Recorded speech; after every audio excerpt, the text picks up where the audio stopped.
Bismillahirrahmanirrahim. Assalamualaikum warahmatullahi wabarakatuh. Alhamdulillah nahmaduhu wa nasta'inuhu wa nastaghfiruh wa na'udzu billahi min shururi anfusina wa min sayyiati a'malina may yahdihillahu fala mudhillalah wa may yudhlilhu fala hadiyalah. Asyhadu an la ilaha illallah wahdahu la syarikalah wa asyhadu anna Muhammadan abduhu wa rasuluhu la nabiyya ba'da.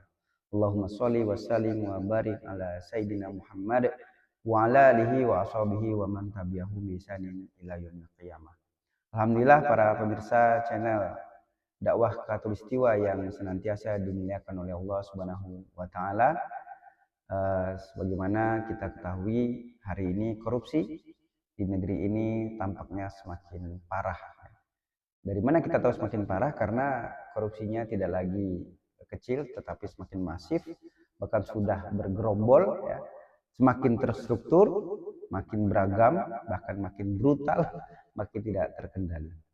Dan yang lebih parah lagi, nilai korupsinya bukan lagi kecil, tapi sudah menyentuh angka-angka yang fantastis, sangat luar biasa. Dulu ada korupsi bansos itu senilai kurang lebih 100 triliun, mulai menaik, ada korupsi tambang, korupsi sumber daya alam 300 triliun, dan lebih parah lagi terbaru-baru ini ada korupsi yang menyentuh angka 193 triliun. Setahun. Kalau kali 5 tahun berarti 800 sampai 900 triliun. Ini angka yang sangat luar biasa. Para pemirsa yang dimuliakan oleh Allah Subhanahu wa taala, mengapa semua ini bisa terjadi? Apa saja faktor penyebabnya? Dan sebetulnya yang menjadi akar atau pangkal korupsi itu apa? Dan bagaimana solusinya? Nah, kita akan bahas di channel dakwah Khatulistiwa di malam hari ini. Para pemirsa yang dimuliakan oleh Allah Subhanahu wa taala, tentu praktik korupsi di negeri ini dapat kita lihat dari data-data indeks persepsi korupsi atau Corruption Perception Index, yang ternyata nilai IPK dari tahun ke tahun ini semakin turun. Ini menunjukkan bahwasanya IPK di negeri Indonesia ini semakin parah. Misalnya di tahun 2020 yang awalnya angka IPK kita 40 turun menjadi 37. Padahal nilainya ini diukur dari skor 0 sampai 100. Artinya kalau semakin turun ya berarti korupsinya semakin parah. Karena semakin kecil IPK, semakin korup. Sebaliknya semakin besar IPK, maka semakin bersih dari korupsi. Di negeri ini IPK kita tahun 2020 tidak sampai 50 poin, bahkan sudah 40 dan cenderung turun lagi. Nah, sederhananya, jika anak kita dapat nilai rapot yang rendah, 37 atau 20 atau ya tentu kita punya perasaan, ya kita punya kekhawatiran, dan kita tentu tidak ingin terus-menerus nilai ini semakin bobrok. Nah, berarti apalagi dengan kasus-kasus korupsi yang semakin menjadi-jadi di tahun-tahun 2024 sampai tahun 2025 ya. Ini menunjukkan bahkan korupsi sudah masuk pada ring 1. Nah, artinya sudah dalam lingkup para pemegang kekuasaan tertinggi di negeri yang kita cintai ini. Khususnya misalnya beberapa menteri ya di masa Jokowi pernah ditangkap karena kasus dugaan korupsi. Nah, yang sekarang ini tidak lagi menteri tapi sudah menyasar kepada para pejabat BUMN ya, dan mungkin bahkan mengarah kepada menteri-menteri yang lain. Para pemirsa yang dimuliakan oleh Allah Subhanahu wa taala, apa dampaknya korupsi bagi masyarakat dan kehidupan berbangsa dan bernegara? Setidaknya ada 3 dampak yang bisa ditimbulkan dari korupsi yang terjadi. Yang pertama tentu berdampak pada tingkat kesejahteraan rakyat. Kenapa? Ya akibat korupsi, dana yang seharusnya bisa digunakan untuk meningkatkan kesejahteraan, ya kita bisa hitung itu. Kalau 1000 triliun, ya 1000 triliun itu kan berarti sangat luar biasa jumlahnya. 1000 triliun atau kita anggap sajalah setahun atau sebulan kita pengeluaran kita 1 triliun. Berarti kan setahun hanya 12 triliun. Ya, artinya untuk 1000 triliun itu butuh 83 tahun. Nah, umur kita saja itu tidak sampai, ya syukur sampai 80 tahun. Kadangkala umur kita ya tidak sampai pada usia 80 tahun. Artinya dengan pengeluaran sebulan 1 triliun itu untuk apa? Atau kita turunkan lagi ya, hitungan-hitungan triliunan kita. Bahkan ya untuk menyelenggarakan pendidikan di negeri kita ini, membangun sebuah sekolah itu hanya butuh dana sekitar 3 miliar atau 4 miliar. Itu sudah cukup. Itu untuk bangun sekolah. Artinya dengan dana 1 triliun sudah berapa sekolah yang bisa dibangun. Apalagi kalau korupsinya sampai 193 triliun. Ini berarti sudah luar biasa. 1 triliun saja itu bisa membangun kurang lebih 500 sekolah. Kalau 100 triliun berarti sudah ada angka sekitar 5.000 atau 50.000 sekolah yang bisa dibangun. Luar biasa. Jadi dampaknya pada kesejahteraan rakyat, dan akhirnya yang menikmati kesejahteraan itu hanyalah para pejabat, ya, para koruptor, dan yang kaya semakin kaya, miskin semakin miskin. Yang kedua dampaknya rusaknya peradaban masyarakat. Ya, dikarenakan korupsi, maka peradaban masyarakat menjadi buruk. Masyarakat tumbuh dan berkembang di lingkungan yang tidak mendukung, lingkungan yang korup, lingkungan yang buruk, lingkungan yang kotor. Tentu akan menjadi contoh bagi anak cucu kita, menjadi contoh bagi masyarakat. Tuh pejabat saja begitu, masa kami tidak boleh?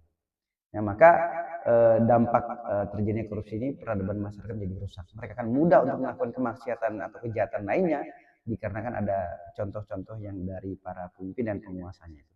Nah, yang ketiga dampaknya runtuhnya harga diri dan citra bangsa ini di mata internasional. Dengan nilai IPK rendah tentu akan berdampak pada nilai hadapan negara kita di hadapan negara-negara lain, dan tentunya semakin menunjukkan bahwasanya Indonesia ini tidak memiliki kedaulatan yang hakiki. Para pemirsa yang dimuliakan oleh Allah Subhanahu wa taala, lantas apa sih pangkal atau masalah korupsi di Indonesia ini? Nah, tidak lain tidak bukan, korupsi di negeri ini dikarenakan penerapan sistem politik sekuler dan berbiaya tinggi.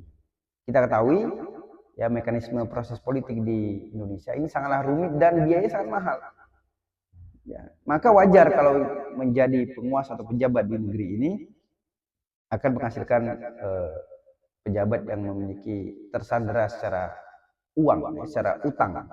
Karena bagaimana dia mendapatkan modal, kalau sudah jadi bagaimana dia mengembalikan modal. Kita ketahui untuk menjadi jabatan politik pada sistem demokrasi sekuler, prosesnya panjang dan biayanya begitu mahal. Termasuk penyelenggaraan pemilu 5 tahun sekali, itu juga butuh biaya yang tidak sedikit. Ya, termasuk untuk menjadi para petugas pemilu saja, itu butuh biaya yang tidak sedikit pula. Nah, siapapun politisi yang mau menjabat pasti melewati pesta demokrasi ini yang begitu melelahkan, biaya sangat besar, ya, sampai-sampai banyak yang merasa kecewa dan merasa tertipu karena tidak meraih kemenangan. Seorang politisi, ya, dia harus kampanye, dia harus mengikuti proses pesta demokrasi, bahkan dia harus menggunakan perahu. Nah, untuk kampanye menggunakan perahu itu tentu butuh biaya yang sangat mahal, dan orang yang dipilih tentu juga harus memiliki akses kekuasaan daripada anggota-anggota yang lain, atau memiliki akses kepada para penguasa, pada para eksekutif, tim sesnya dan sebagainya. Dan ini tentu membutuhkan biaya yang tidak sedikit. Proses inilah yang menjadikan jabatan di negeri kita harus memiliki modal yang besar, memiliki uang. Kalau tidak punya modal, harus apa yang dilakukan? Nah, maka orang-orang ini tentu akan mencari modal kepada para yang punya dana. Siapa yang punya dana? Kalau bukan para pengusaha atau para kapital, dalam hal ini adalah para pebisnis. Dan tentu para pebisnis mau menyetorkan dananya. Kenapa? Karena dia ingin juga bisnisnya lancar, bahkan bisnisnya semakin berkembang dan semakin luas. Para pemirsa dakwah Kalistiwa yang dimuliakan oleh Allah Subhanahu wa taala, bagaimana kita mau memberantas korupsi ini?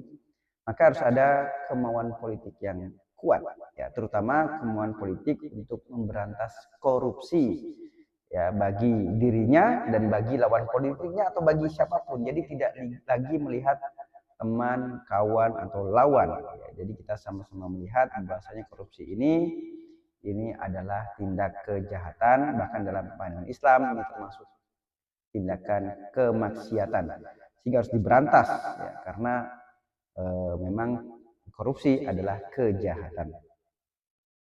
Nah, apa saja faktor yang mendorong terjadinya praktik korupsi? Ada 3 faktor sehingga seseorang bisa melakukan korupsi. Yang pertama, terjadi karena faktor individu, ya, karena memang ada oknum individu yang nakal, yang memiliki watak koruptif.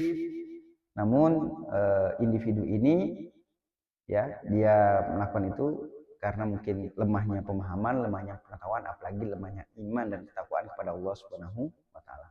Faktor yang kedua, lingkungan masyarakat atau lingkungan kerjanya, ya, karena memang masyarakat dan kerjanya memang ada kegiatan-kegiatan yang tidak baik, atau nuansa lingkungannya itu adalah lingkungan yang buruk, yang memang sehari-hari terbiasa melakukan korupsi. Kalau tidak korupsi bagaimana kita mau kerja, kira-kira begitu. Nah, maka wajarlah akhirnya seseorang itu ketika masuk dalam lingkungan yang dari awal sampai akhir ketemu dengan korupsi, maka dia akan terjebak dan mengikuti lingkungan tersebut agar bisa bertahan. Adapun yang ketiga, ini yang menjadi faktor utama kenapa bisa terjadi korupsi, yaitu sistem yang menunjang korupsi. Sistem inilah yang membentuk keduanya, yaitu yang membentuk individu dan juga membentuk lingkungan. Ya, membentuk budaya, membentuk lingkungan kerja. Jadilah faktor sistem ini sangat berpengaruh besar terhadap praktik-praktik korupsi. Para pemirsa channel dakwah Katulistiwa yang dimuliakan oleh Allah Subhanahu wa taala, memang sistem politik hari ini mahal, sistem politik hari ini menyebabkan timbulnya individu yang korup dan lingkungan kerja yang korup. Jadi lantas bagaimana solusi kita?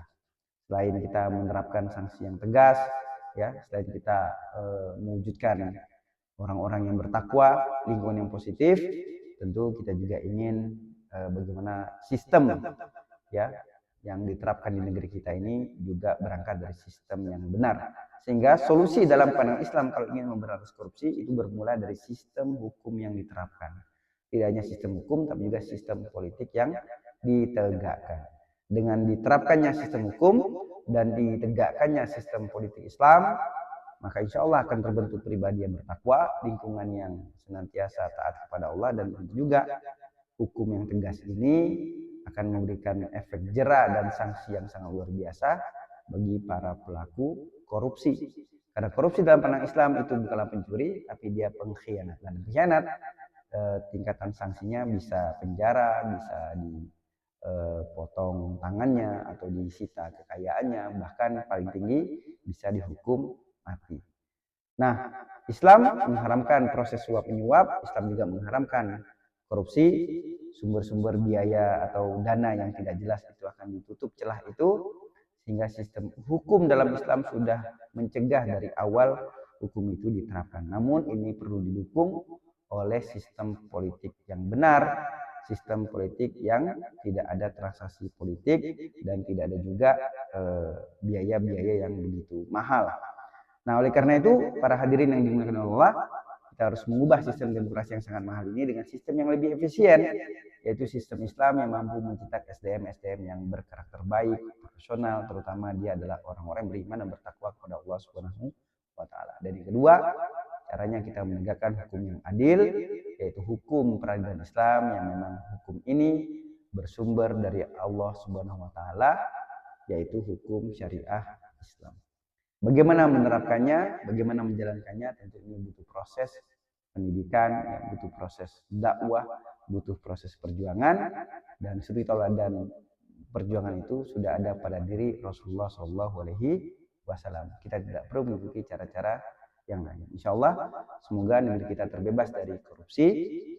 Kalaupun masih ada, tentu ini bisa diminimalisir dengan diterapkannya sistem Islam. Demikian yang dapat kita bahas. Aku qouli hadza fastaghfirullahalazim wallahu a'lam bissawab. Assalamualaikum warahmatullahi wabarakatuh.